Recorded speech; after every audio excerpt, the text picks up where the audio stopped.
Howdy folks, how's it going? Welcome back to day 2 of the Foundations of Self-Talk course with InnerLoop Sports.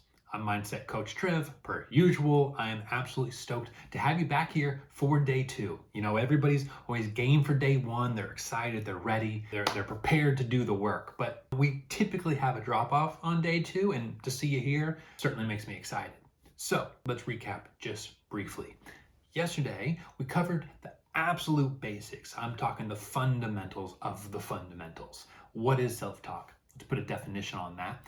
How does it make a difference or impact in our game? And really, what is this course going to look at? Well, today we're going to evolve things and take it just a step further by actually digging into the pros. I want us, before we jump into your game and what you do, I want us to take a look at what the pros do. What do the best in the world do when it comes to their self-talk? So I want to show you 4 distinct examples of self-talk used by the pros. What you're going to find out very quickly is everybody has their own style. So let's take a look, let's take some notes, and let's get to it. First up on the list is fellow Texan Jordan Spieth. If you've ever watched Spieth play, you know the man talks to himself a lot. And I mean a lot. Just take a look. Here's some clips. Jordan. Holy right. Jordan, what a huge mistake that is. Shocker. Shocker. Oh my goodness.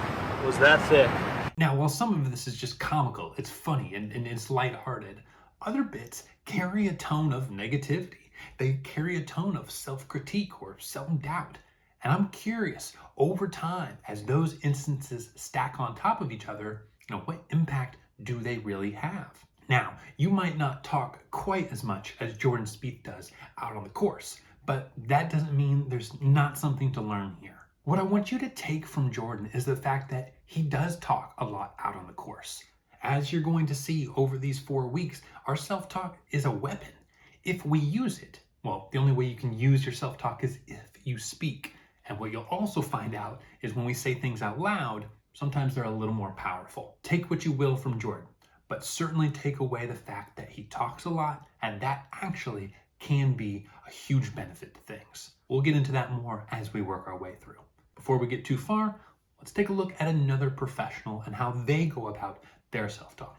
Next up on the list, introducing the Englishman, Tyrrell Hatton. Tyrrell is clearly one of the best young players out there in the world right now. Just take a look at his 2025 Ryder Cup performance. But what we also know about Mr. Hatton is that he has quite the temper, and out there on the course, the emotions really come through. One of the ways those emotions come through is through the words he uses. Let's take a look once again. Lovely flight. It's a shame it's 25 yards left. The bounce is left. You seen a worse golf shot? No, answer the question. That's terrible. That was worth the wait, wasn't it? That's f***ing impressive. My God. Worst putt you'll ever see it. It's that not going in. As we see these clips, it's massively important to remember that negativity is not always a bad thing, but it 100% should have boundaries. If it's running the show, if it's dictating our decisions, that's an issue. If it's a motivator, if it's a spark, if it helps us focus and dial in, then maybe that's not the worst thing in the world.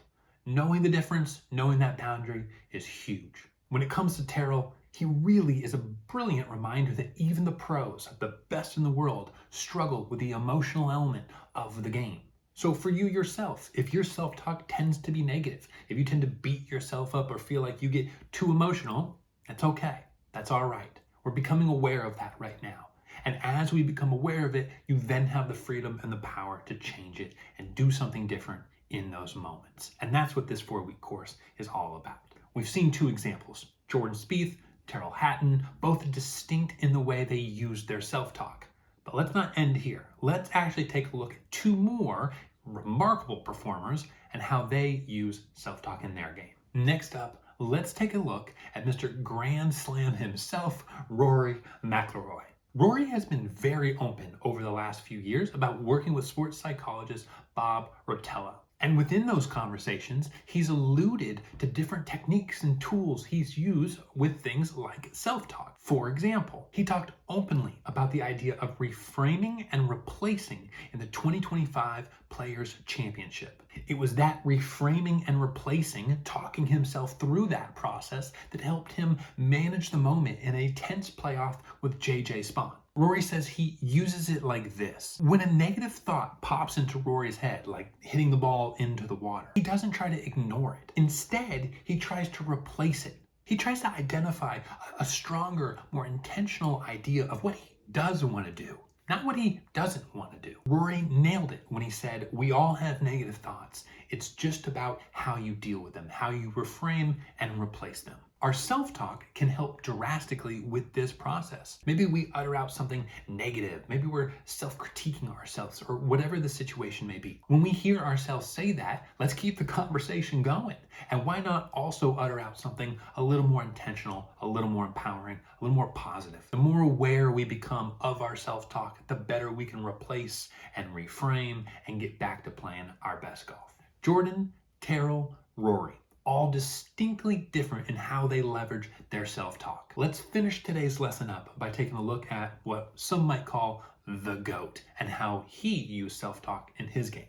Introducing Big Cat, Tiger Woods. Tiger has been famous for almost every element of his game over the years, but the one piece that I don't think anybody has replicated or even come close to replicating is his mental game. One element of Tiger's mental game that was remarkably famous is what he used to call the 10-step rule. And this is exactly where self-talk finds its way in. Here's how it works. After a bad shot, Tiger would allow himself 10 steps to feel whatever emotion came up. Maybe it's frustration, irritation, anger, disappointment, sadness, you name it. He gave himself that space. And that might mean saying whatever comes to mind. I'm freaking pissed right now. I can't believe I did that. There might be a little negative self-talk that comes into the mix, but it ends after that 10th step. That was Tiger's physical cue to snap back into the present, let go of what's happened, and embrace where he's at now. Now again, those are 4 examples, 4 distinctly different ways that professional golfers, the best in the world, relate to their self-talk. My guess, and I'm pretty confident in this, is that your relationship with self-talk is probably unique from all 4 of those. And that is perfectly okay. That's totally fine. I would expect that to be the case. But we want to start working with that and making sure that that self-talk is supporting your game, not tearing it down. So here's our assignment for day 2. I want you to go back out and get on the range, play a practice round, get on the putting green, whatever's convenient for you, and create about a 30-minute recording. We want to make sure we have at least that length of time. That's going to give us a good amount of information. And after you analyze that recording, I want you to get out your reflections notebook, and I want you to write down what your self-talk, what that data is really telling you about your self-talk. What do you see? What's the story? Were you really negative? Were you really instructional? Were you actually really positive? Did you have a great bounce back time and really get reset quickly? And this is going to help us get familiar, build that awareness that we talked about earlier, which is ultimately going to allow us to make some serious change. So remember these 4 examples, go out there and play, have fun, do your thing, get a good recording, and then analyze it and see what your data is telling you. What's the story? See each other tomorrow, and we'll just keep rocking and rolling with this thing. Have a fantastic day, and see you then.